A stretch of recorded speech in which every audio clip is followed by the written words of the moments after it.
How to heat weld EasyCare Stealth or EasyTabs.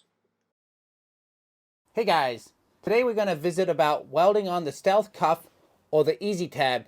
Both of them come with a curve on it and it can make it a little bit tricky to weld them on. So we're going to share with you a few tricks and tips to help you out. The tools you're going to need today are a heat gun with a 9mm reducer on it, a permanent marker, and then I found it helpful to have a screw in a board or a nail to help hold the cuff in place. You can use other things like a clamp or even a pair of vice grips. Hopefully this gives you an idea to help hold the cuff in place. Done that, go ahead and mark where you want it to start on the foot side and finish. The second thing you're going to want to do is see how the top of the holes line up with the foot surface of the shoe. That's where you want to weld your cuff. So what I like to do is draw a line as a guideline that you can follow when you're welding on the cuff.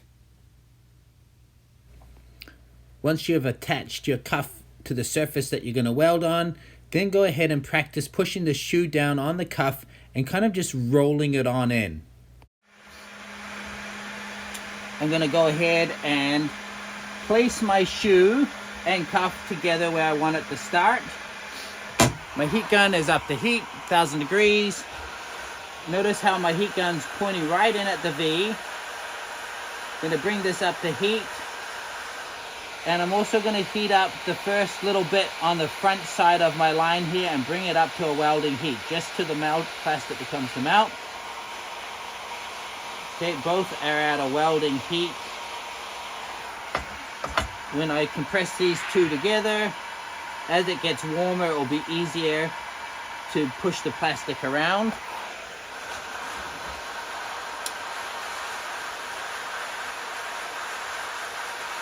And my plastic just got up to a welding heat. You can see it oozing out. And as I start rolling my shoe onto the cuff, you'll notice that my heat gun starts to become more and more level with the table and pointing straight in towards the V. You can still see liquid oozing out, and at this point my heat gun's pointing more towards my shoe. And there we go.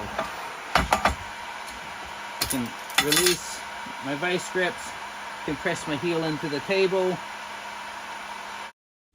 All right, how we do?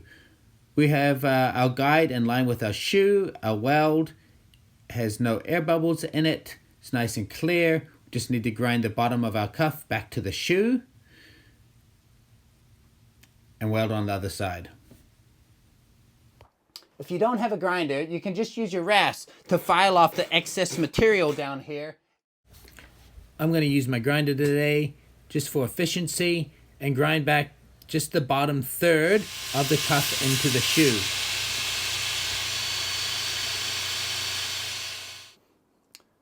We hope that some of this information is helpful for you the next time you go to weld on a Stealth cuff or an EasyTab.